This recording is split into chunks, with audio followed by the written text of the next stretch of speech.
up, Bailiwick peeps? And to those who just joined us tonight, magandang gabi po, magandang umaga, at magandang hapon sa ating mga Bailiwickers all over the world. Nice. Grabe, nag-goosebumps pa rin ako when I realized na TVA is not only serving Bailiwickers here in the Philippines, but all over the world. Grabe.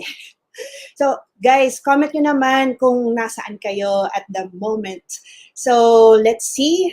Kompleto bang ating mga, students in the comment section? Paramdam naman kayo, guys.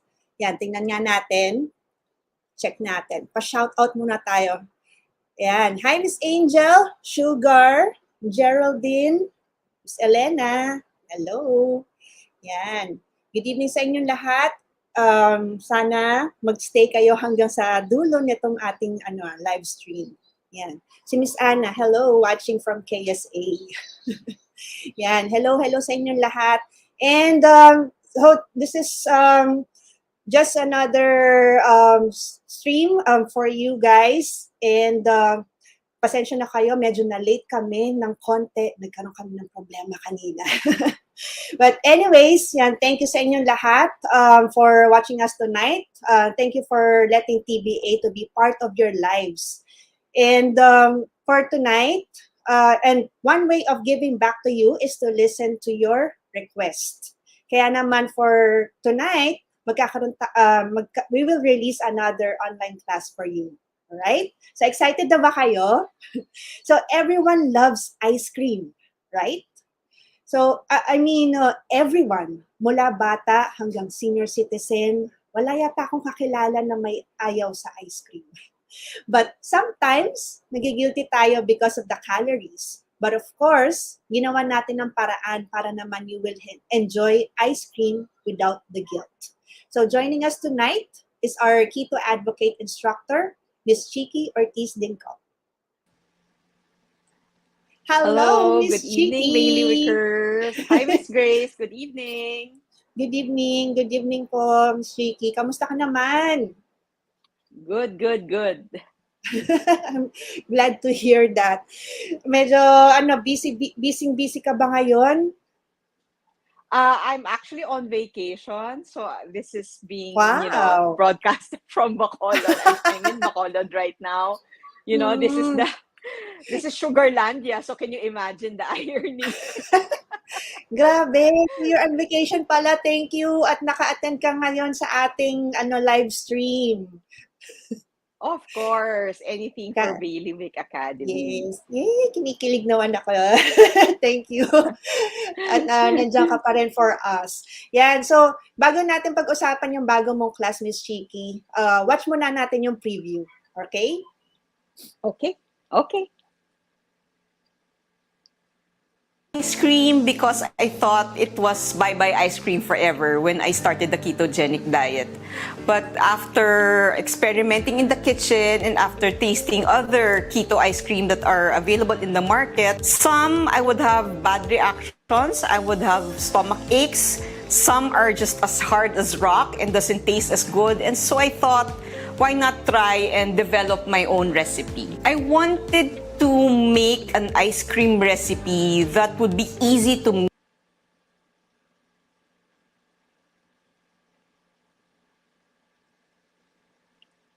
Ayan. Medyo nagsa-stop, no? Yung ating video. Oo, pero yung audio okay naman. Yung video lang. Ay, tama, yung video. Sige, take 2. Try natin ulit.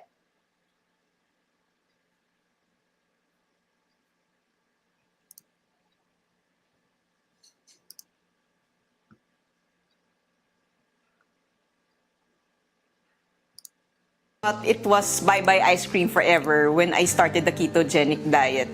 But after experimenting in the kitchen and after tasting other keto ice cream that are available in the market, some I would have bad reactions, I would have stomach aches, some are just as hard as rock and doesn't taste as good, and so I thought, why not try and develop my own recipe? I wanted to make an ice cream recipe that would be easy to make and taste just as good as the regular ice cream that we can buy, in the groceries or in the supermarkets. I want it to be easy because not everyone has the time to labor in the kitchen. Some have other things to tend to, like their children, or they have day jobs. And I want keto to be accessible to everyone so that they can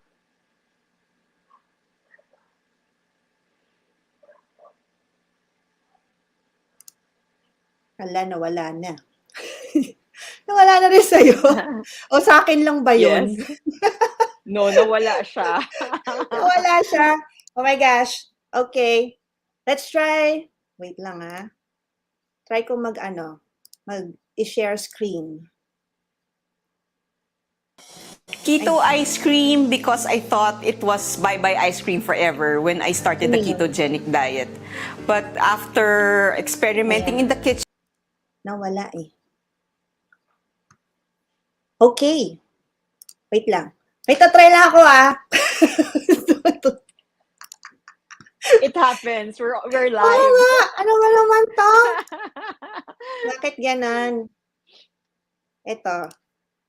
Ayan. Kita niyo yung screen ko? Kita niyo yung screen ko, guys? Miss Chiqui? Yes, Ayan. I see it now. O sige, ito na lang. Let's see. Keto Ice Cream because I thought it was bye-bye ice cream forever when I started the ketogenic diet. But after experimenting in the kitchen and after tasting other keto ice cream that are available in the market, some I would have bad reactions. I would have stomach aches. Some are just as hard as rock and doesn't taste as good. And so I thought, why not try and develop my own recipe? I wanted to make an ice cream recipe that would be easy to make and taste just as good as the regular ice cream that we can buy, in the groceries or in the supermarkets. I want it to be easy because not everyone has the time to labor in the kitchen. Some have other things to tend to, like their children, or they have day jobs. And I want keto to be accessible to everyone so that they can enjoy the diet and the change in lifestyle. One thing I've realized that it's a world that can be as tasty and as sweet as your regular diet, your regular food. And it is something also, as a keto advocate, it's something that I clamor for. Something that tastes good, that feels good when you eat it. So hence the recipe for the keto ice cream. In this class, you will find 3 flavors. So we have the strawberry, which is sweet and citrusy at the same time. It has the freshness of the fresh strawberries. And then, of course, we have the famous avocado ice cream. As we all know, avocado is good in fats. So you need that when you're in a ketogenic lifestyle. And last is the chocolate, because those that are having sweet tooth, it is very decadent and really chocolate. We use real chocolates for the recipe. So hindi kayo shortchanged with the taste, with the quality of the ice cream. I chose this recipe because I think the ingredients are the most accessible in the market. These are the simplest recipes that you can make on your own. These are recipes that you can make without an ice cream maker. Basically, I have to think of how accessible it's going to be for those who will make it. So year round, we can have the strawberries, we can get it from Baguio, we also have avocados, which again is a staple in any ketogenic diet. It's very important that I chose allulose because the mouthfeel is almost the same. So hindi siya matigas. Of course, it will be frozen, pero hindi siya matigas. Once you leave it out for about 10 minutes, you can already scoop it up. The sweetness is almost the same. If you make the recipe, again, your preference of sweetness is up to you. You can lessen it, you can increase it. Whatever measurements I chose to make or put in the recipe, it's almost what you can taste in regular ice cream. I'm Chiqui Ortiz-Dingcong, a keto advocate. Join me as I teach you how to make this yummiest and creamiest sugar-free, guilt-free keto ice cream. Syempre, dito lang yan sa The Bailiwick Academy.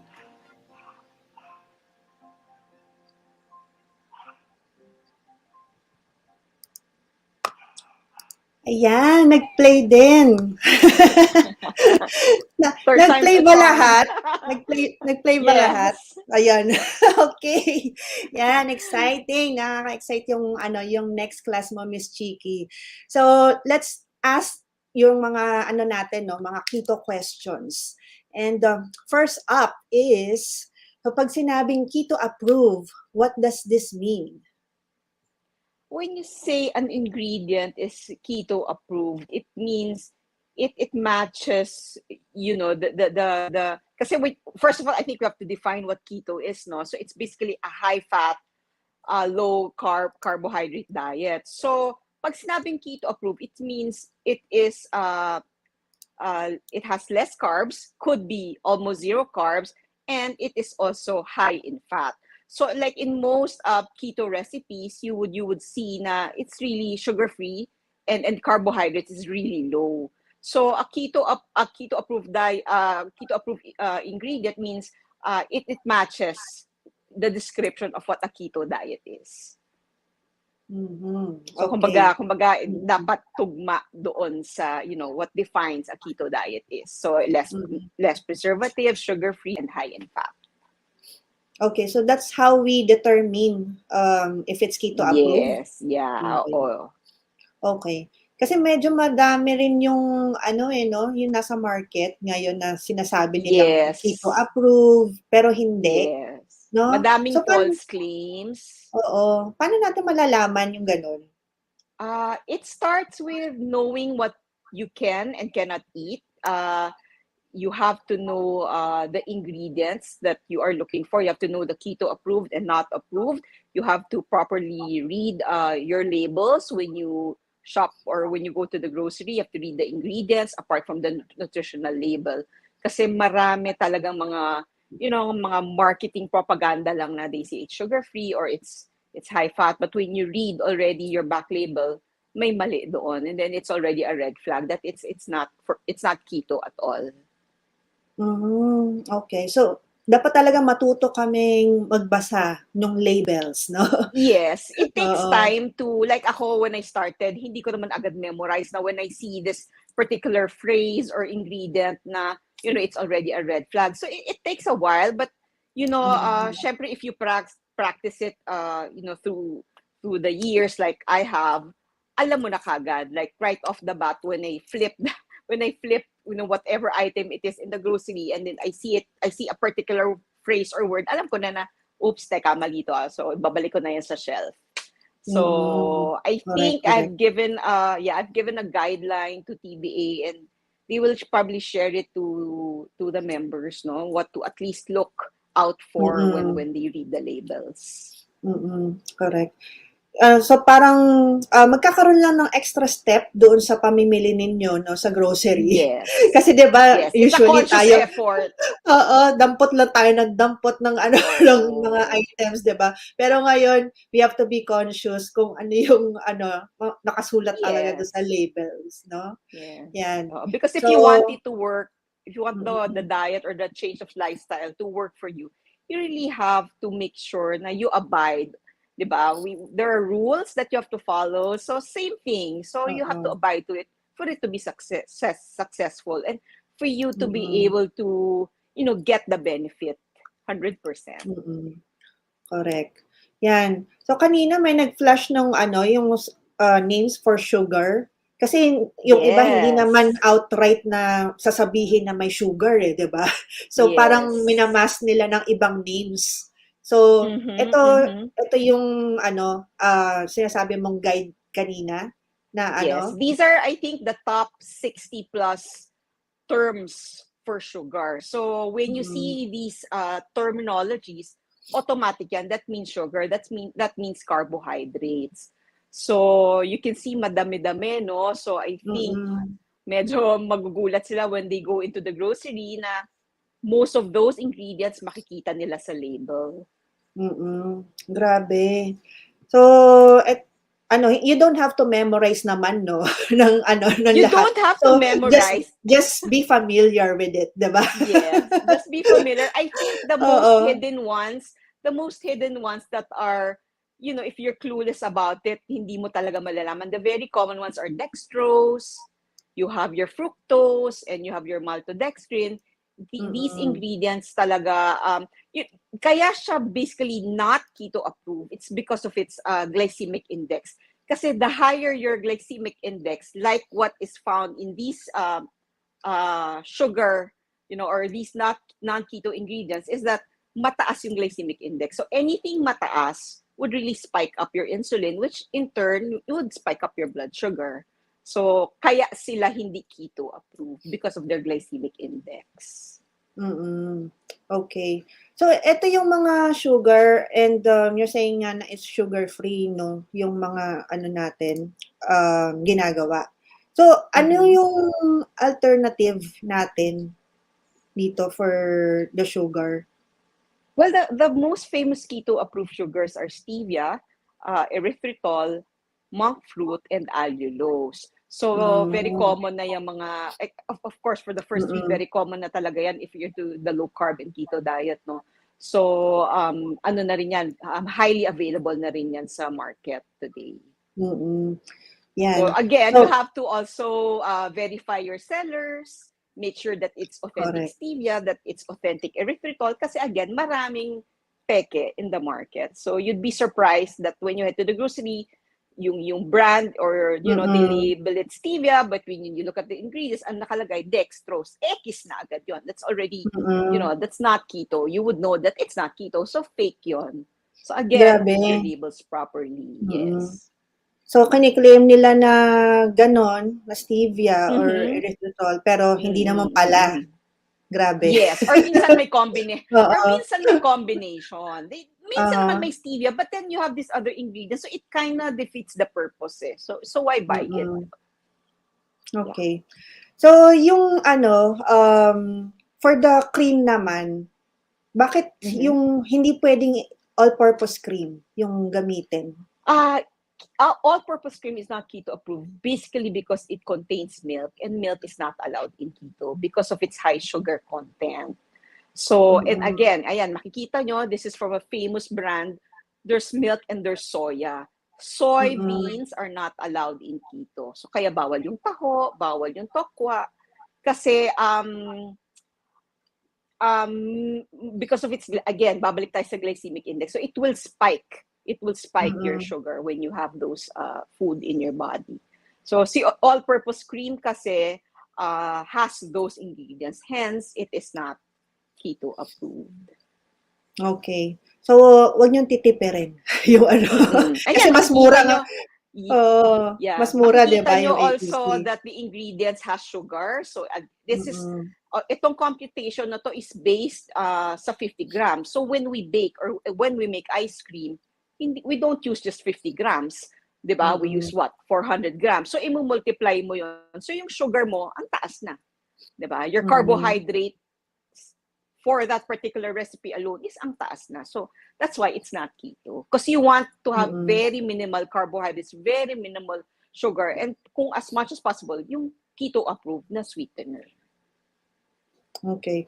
So, kung hindi pwede yung all-purpose cream, dapat, heavy cream. Yeah, whipping cream. Here in our country, we call it whipping cream. But in some countries, like in the US, they call it heavy cream. So halos same lang yan. It's because almost the same ang kanilang fat content. Nasa 35 to 36% fat ang whipping cream. So that's considered high fat. Okay. So yun ang natin, dapat gamitin. So kapag nagbebenta kayo ng ganito for keto, wag kayong gagamit ng all-purpose cream.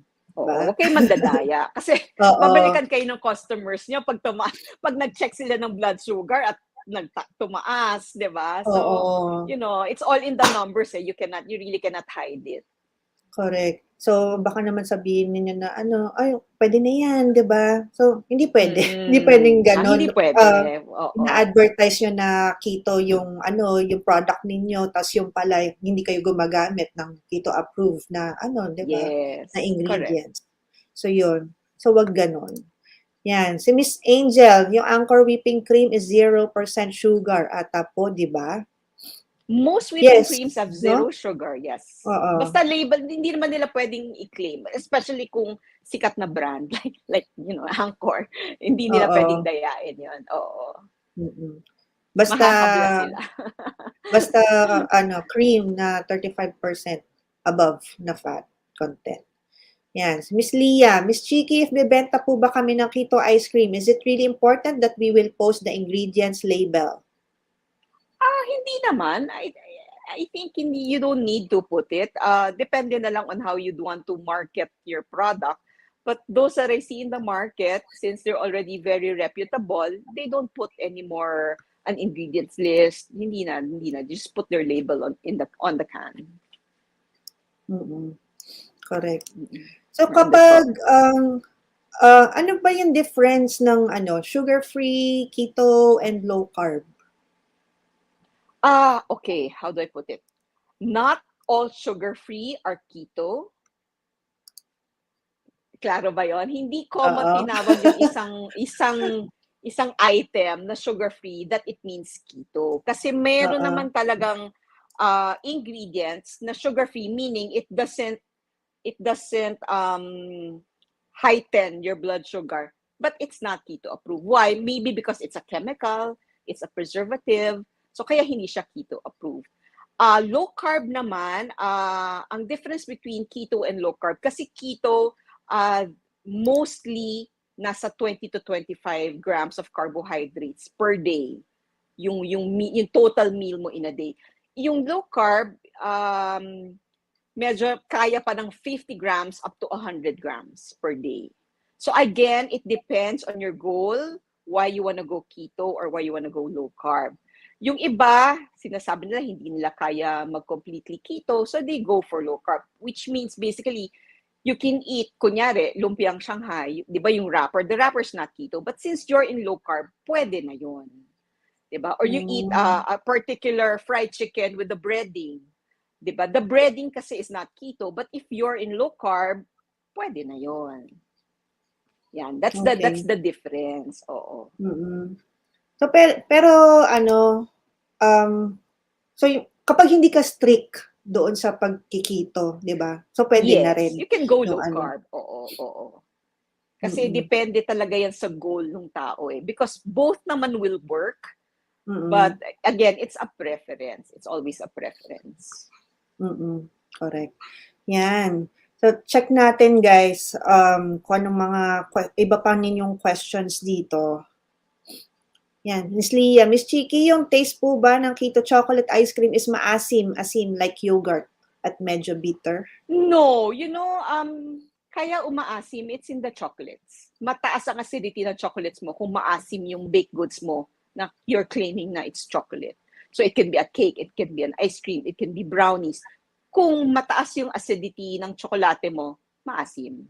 So, sadly, I am not, hindi ko minamasama the homegrown chocolates, no? But it all begins kasi in the soil.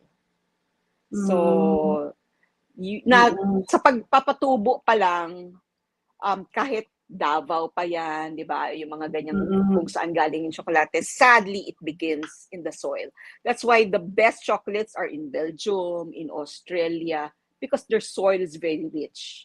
Sa pagtubo pa lang, conducive na into producing the best chocolate beans that you can have. Correct. So, ako guys, na-try ko naman yung ice cream na ginawa ni Miss Chiqui and hindi siya maasim. Yes. Kaya, hindi siya maasim, hindi rin bitter. Basta para siyang regular ice cream na, parang hindi siya keto na ice cream. Kasi, nandun rin ako doon nung shoot and I personally tasted it. Kaya, yun. Kasi ako personal preference ko eh. I don't like dark chocolates. Hindi ako mahilig sa mga 70%. Kasi di ba sa keto, 70% supposedly pwede na. Ayoko ng mapait. I don't like eating anything mapait. Ayoko ng ampalaya, ayoko ng atay. Di ba yung mga ganyan? So ayoko rin ng mapait na tsokolate. And ayoko rin ng maasim na. Kasi kaya ako nag-keto, kaya ako lumaki. I really, really, really love chocolates. So, kaya when I made the recipe, I had to make sure na the chocolates that I will be using, hindi nga siya maasim and hindi siya mapait. Mm-mm. So, yun yon. Correct. So it all boils down to your ingredients again. Yes, the quality of your Oo, ingredients. correct. And ano Mm. naman, napakaswerte natin today. Kasi, 'di ba, ilo-launch nga natin tong ano, yung class mo. And as an introductory price, meron tayong 20% off doon sa Keto Ice Cream class ni Miss Chiqui.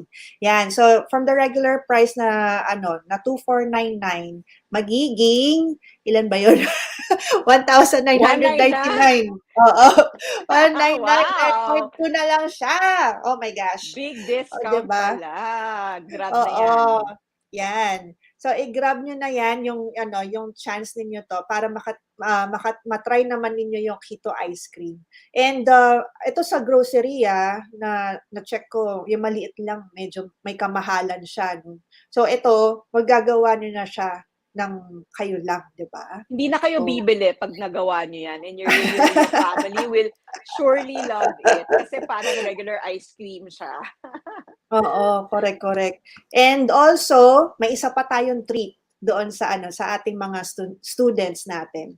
Kasi because we want to help to make your keto journey easier kasi madalas nga yung hindi ninyo alam kung saan nabibili yung mga keto essentials ninyo, low carb, sugar free, gluten free ingredients. We have partnered with Jedder's Grindahan. Yan. So it's your Wow! one-stop shop for your keto essentials at affordable prices. 'Di ba? So yung sinasabi natin kanina 'di ba na sabi mo nga Miss Chiqui na yung iba ang dami nilang sinasabi diyan na ganito yung keto approved yung ano nila, yung product nila pero hindi naman pala may mga hidden Mhm, na kung mhm. ano-ano diyan 'di ba? So dito sa Grindahan, yan, keto approved talaga siya. Oh yes, Oo. definitely. I can Yes. vouch for that. Correct. And actually yan yung gamit ni Miss Chiqui doon sa class namin. Kaya yan. So Yes. ano, thank you doon sa sa Grindahan, Jedder's Grindahan. Dito sa ano, mga products na ginamit ni Miss Chiqui doon sa class and also meron tayong pa-promo sa ating mga students. Yan, Wow. wait lang. Yan. So, just message Jedder's Gindahan in Facebook and Instagram pages to order your supplies. And for the first 50 TBA students, will get special discounts sa Grindahan brand items. Okay? So watch out Galing. for our announcement in the coming days sa email. So actually tomorrow. Yan. So, sa email, sa Facebook, and sa student lounge on how to avail yung discount doon sa ano sa Grindahan brand items. Yan. Okay. So tapos nun, yung class ni Miss Chiqui na Keto Ice Cream, available na siya doon sa website natin. So you can go na doon sa site, that's www.thebailyweekacademy.com and sort newest, check ninyo, nandun na yung Keto Ice Cream class. Yan, pwede na kayong mag-check out doon sa website natin. Aba, live na pala. Oh, live na yung class natin. Ayan. So, yung iba, kung may na-miss man kaming questions dito sa ating comment section, yan. So, pwede naman balikan ni Miss Chiqui Yes, mamaya. plus they can always PM me.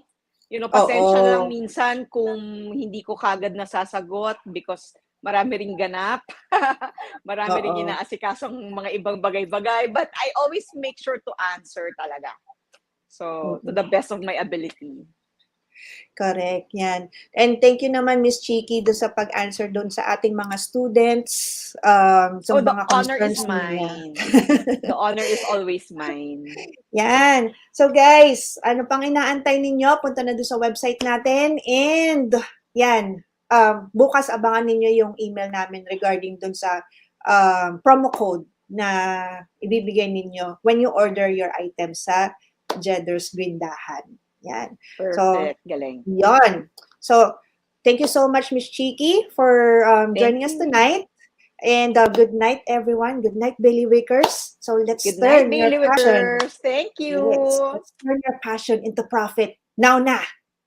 Now na. Now Go na. make ice cream. Mainit ang panahon. Perfect. Tama.